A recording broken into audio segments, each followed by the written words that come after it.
All right, welcome to the round 6 Supercross press conference following Anaheim 3.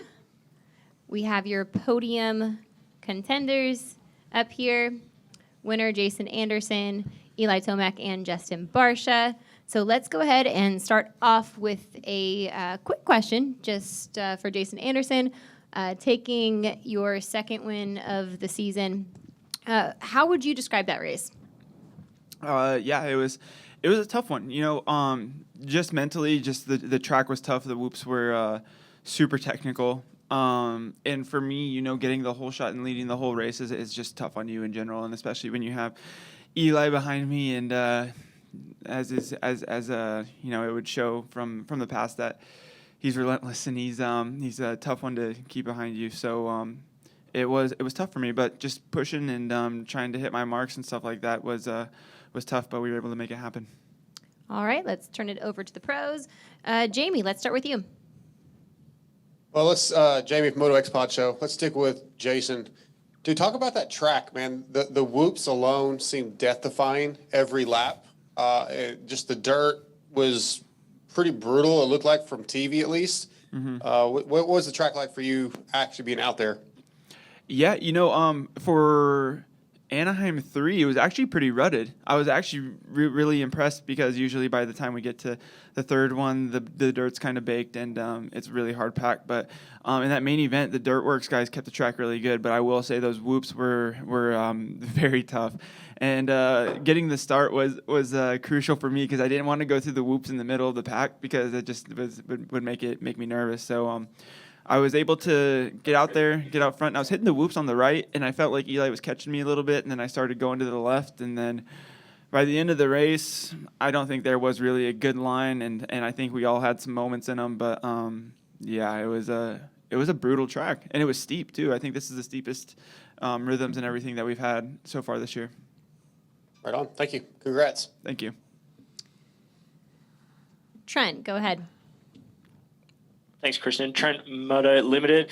I'll stick with JA. Jason, you celebrated a lot on that last lap, and it looked like this one, I don't know if it felt like it meant more to you, but there's a lot of celebrating. Do you feel like you're sort of getting yourself into this championship now, and that was kind of like that weight where now I've done 2 in a row, I'm ready to go after this? Yeah, it's these wins are they're for me, they've been few and far between, so to be able to be 2 wins in a row so far this season is amazing, but it just makes you want more. And yeah, I think for us, this whole crew up here, we're kind of the older guys in the class. We've been racing each other for insane amount of years. And to be at our age and still be the top 3 running guys is really cool. So I think any win right now from here on out for the rest of my career is something to celebrate. Solid. Thanks, man. Yep. At our like that definitely sets a precedence for the rest of the field, but still very young and when you compare it to other sports. I know you say like I turn 29 next week, but realistically for our sport to be in this it's kind of there hasn't been a champion over the age of 28, and it's so unique to sports in general. Mm-hmm. All right, let's go ahead and go with Brad Gebhardt. Thanks, Brad Gebhardt, Big MX Radio. Let's go to Justin Barsha. Great qualifying today and looked good in the main as well. Take us through your day and any adjustments that you made to be pretty successful. Yeah, good day for sure. Last weekend, the last main event, we made a change because we struggled absolutely so bad. We were struggling to get off the start the last few weeks, and that put us in a good position. So during the week, I rode that setup, felt really good, didn't really make any adjustments, and tonight it worked good. Got off to qualifying, felt comfortable. That was nice. The track, to me, was a really good racetrack. The whoops were obviously really gnarly, but made for good racing. Heat race was phenomenal. Got off to a good start, rode smooth, was able to just kind of do my own thing, which was nice. Main event, decent start. Fought in the beginning. I needed to, these 2 were, hammering up front, and I was behind Marv, and we weren't able to, cut that gap soon enough. So for me, I was just, once I got around Marv, I was, putting my laps, but couldn't close the gap to these 2. So, yeah, it was a good race, though, and it feels, the last couple of weeks have been difficult. So to be up here feels awesome. And, like Jason said, the 3 of us have been racing forever, and it feels pretty cool to be up here with these guys, and it was a fun day. this being your second year on the bike, do you think that it plays to your advantage when making adjustments and stuff like that?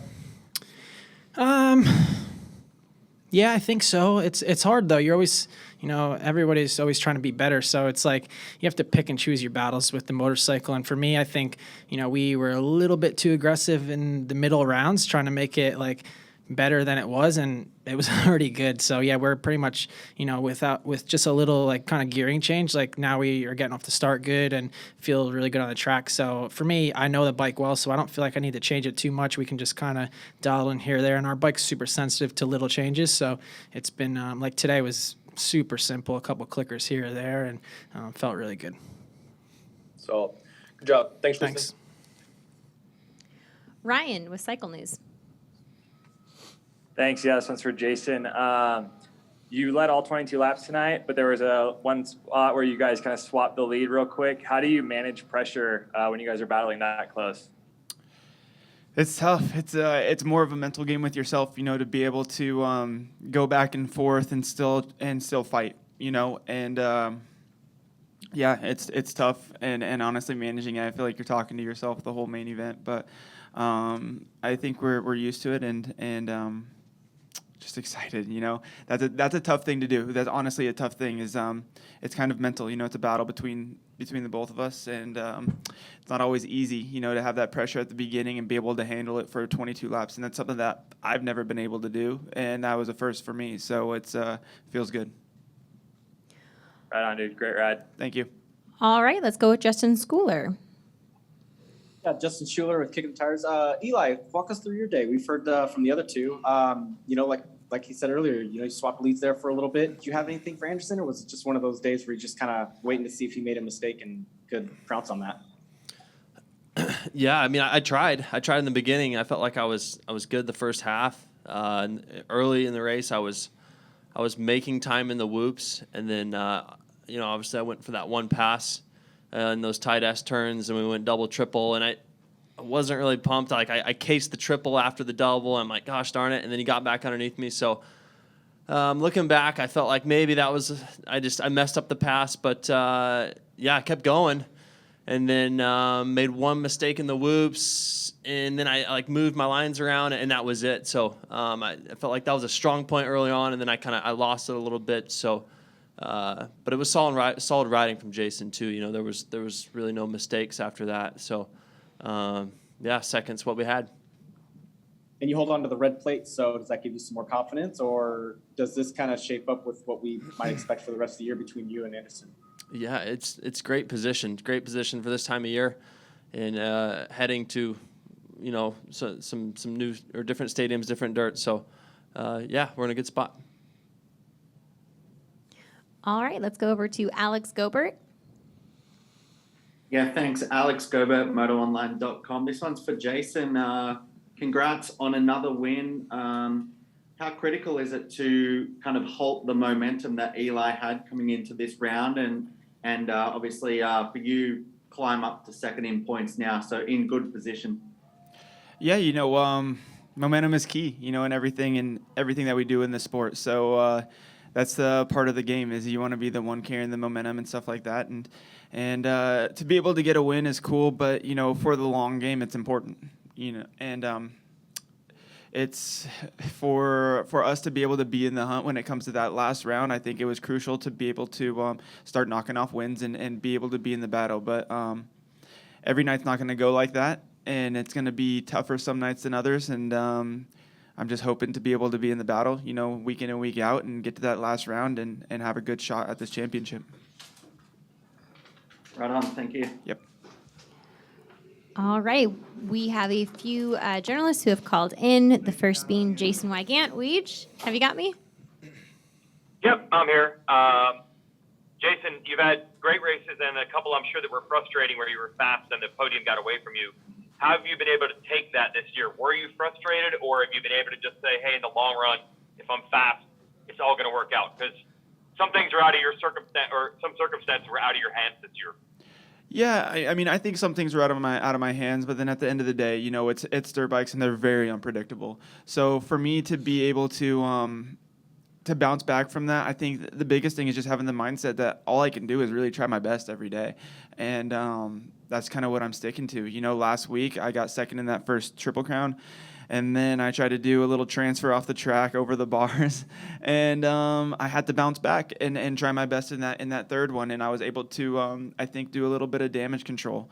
And but that's the game. And I think as far as like mentally and how I've been able to handle that, my team's been good, and I'm just trying my best. That's all I could do every day. Put my best foot forward and keep chugging along. Thanks. All right, next question goes to Johnny. Hello, Johnny Hobby, X Racing Magazine Finland. This is for Eli.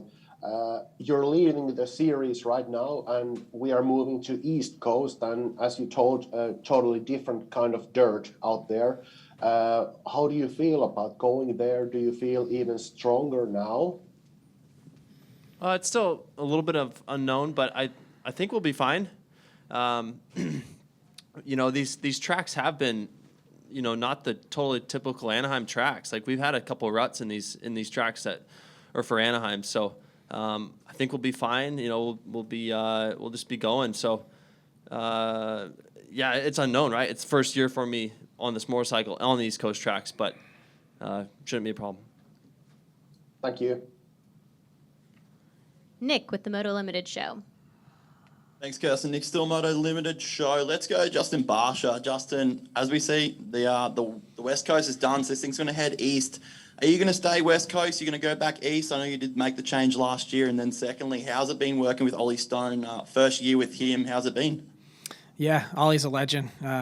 Got a few Brits in the crew now, so it's pretty fun. He keeps it good, and it's nice to have a guy who's as passionate as I am about racing. So yeah, a lot of fun and keeps me on my toes. So it's cool. And then East Coast, yeah, I'm excited for it. Like Eli said, the tracks have actually been quite ruddy, so I think we'll be pretty good going into that East Coast stuff. Obviously, we'll get some more sticky dirt and stuff like that, but looking forward to it. And yeah, I plan on staying here on the West Coast. No plans going East Coast, so I've been enjoying it out here, having a good time with the team and training with Michael and Pierce, and looking forward to actually Pierce coming aboard. I think he's going to have a good season, and it's been awesome sharing some podiums with Michael as well, especially tonight. That's cool. So yeah. Josh Absolutely Mosman. enjoy those Michael Mosman facts. Thanks, man. Yeah, Michael's legend. And speaking of Mosman, I was just about to call on Josh Mosman. All right, Josh Mosman, Motocross Action. Thank you, guys. I've been asking everybody about the sand section. I want to ask Jason Anderson, what do you think about the sand section? You had some close calls with, I believe it was Justin Starling one time, but no matter the lappers, qualifying, I mean, just watching you guys go through that section is gnarly all day, especially when you're trying to get a fast lap. Barsha, you were gnarly in that section. So sand sections in Supercross, what do you guys think about it? Yeah, you know, it's tough when you're coming through the pack and stuff, and the sand section. Like I tried both lines. I tried outside and inside, and then I ended up sticking to the inside when it got a little bit more defined. But it's the way they prep it. You do it on the sight lap, and you have no idea what to do. They honestly made you kind of change the rhythm that you did, because I was jumping over double, but then they made like a shelf to where you kind of had to go like on, off, and then kind of jump into the sand. They like changed the rhythm a little bit, but it's unpredictable, and it's definitely can be a game changer. But yeah, it's and then when you're going through lappers and stuff there, they don't know where to go and stuff like that. So and then sometimes when they see blue flag, that means hit the main line, right? Yeah, gnarly stuff. Fun to watch you guys. Barsha, what do you think about the sand section? I saw you you had a gnarly one through there in qualifying sessions. Yeah, I'm the sand man. I love the sand, but let's keep the sand to the outdoors, you know? I mean, the mechanics hate the sand. It tears the bike up, and sand down your back in Supercross isn't that fun. But honestly, like, I do enjoy it, and I do whiskey through it and get through it pretty gnarly. But yeah, I didn't crash in it, so that's a thumbs up. Thank you, guys. All right, Michael Antonovich. I was told he's in the line, in the queue. Michael? No Michael? Going once. Okay, Jason Weigant. Yeah, thanks, Jason Weigant from Racer X again. Jason has talked a bit about how long he's been racing you guys. Eli, I'll go to you on that also. Talk about your history racing with Jason. I would assume you even maybe saw each other like in the local ranks, because I don't think you grew up too far away from each other. So talk about your history with him. Yeah, it's been forever. I mean, I remember early 65 days at Moriarty and amateur nationals, and same with Justin as well. So it's been forever. Who knows, like probably like 7 or 8 years old is when we were racing each other. It's unbelievable. Do you even think about that? Not maybe during the main event, but is it odd sometimes when you look to the side of the podium in a press conference and think how young you guys knew each other? Well, someone asked me the question like a week or two ago, and maybe it was you, but yeah, it's wild, right? That we made it to this spot and we're all still here, like in the 450 class. Like this was all of our dreams, right, to be here in the 450 class. So that part's really neat. Yeah, I would say like I remember my earliest days of racing. I mean, Eli would come down and it was, I think, a 3-hour drive for him to come to my local track, and he would race us at least once a month, you know, or we traveled to California or whatever. And then Justin, he was East Coast guy, so we would see him when we go to the amateur nationals. But me and Eli saw each other at least once or twice a month, you know, at the local races early on, and it's pretty surreal. It's cool. All right, we're going to try one more time with Michael Antonovich. Cool. Sorry about that. This one is for Jason and Eli both. We're a third of the way through the championship now. Has this shaped up the way you guys expected coming into the season or differently? Just what are your thoughts after 6 races? Yeah, I think for this season, you come into Anaheim 1 and there's so much unknown. You know, it's preparation. For me, new bike, him, new bike. And I think both of us are sitting in a good spot, and I think it's going to be, you know, for me, I'm hoping to have, you know, a good battle, and yeah, may the best man win. And I think there's also some other guys that could creep into the picture. You know, it's going to be good. But I think for me and Eli right now, we're sitting good, and I think it's going to be some good battling as the season goes on. Yeah, it's you know, preseason. It's like you don't really know, right? But it is pretty. It's a little bit crazy, you know, that me and Jason did switch brands, right? And then now we're both, you know, in the position we are. So in that way, maybe I didn't expect that. Cool. Thank you, guys. Jamie. Hey, Eli, I want to go back to the sand. In the heat race, you went outside at least once, maybe twice. And in that battle with Cooper, he went inside of you, and then it seemed like you went inside after that. Were you just looking for different lines, or did you decide to change it in the heat of that battle? Heat race, I went out there, and I should never have even gone out there. So that was a bad move. To be honest, I was watching the 250 race over there, and I thought they were jumping into the outside, and they were jumping into the inside. So that was a bad line on my part. And then in the main, the outside did have some opportunity, like, you know, sometimes, you know, it would form up and it was okay, but it was tough. It was like an off camber, you know, then it would send you to the outside. It was hard on the edge of the tire, that sand turn tonight. I appreciate the answer, man. Thanks. Weege? Jason? I'm here. Okay. Yeah, Justin Barsha, yeah, for you, do you think if you could get back up there in the start, were you able to measure yourself with these guys at all, or were you too far back to even know what they were doing and what their pace was and what it would take to get another win?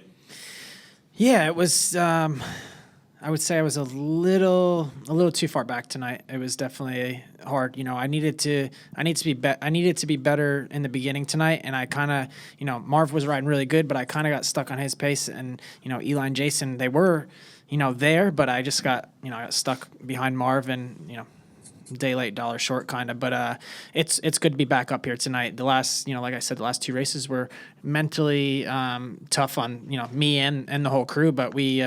You know, I think it shows a lot that we pushed through it, and we figured it out, and we're back tonight. So it felt great. I'm really looking forward to, you know, the rest of the rounds, and I want to be up here with these guys battling and having fun, and just like the amateur days, right?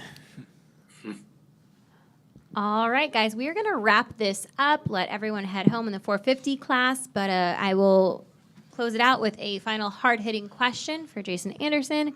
Jason, Super Bowl pick. This is terrible. I don't even know who's playing. No, that's perfect. That's exactly what we needed. Okay. Awesome. I'll Okay, watch, but I don't know who's playing. You're good. All right, guys, we're going to close this one out. Thank you, everyone.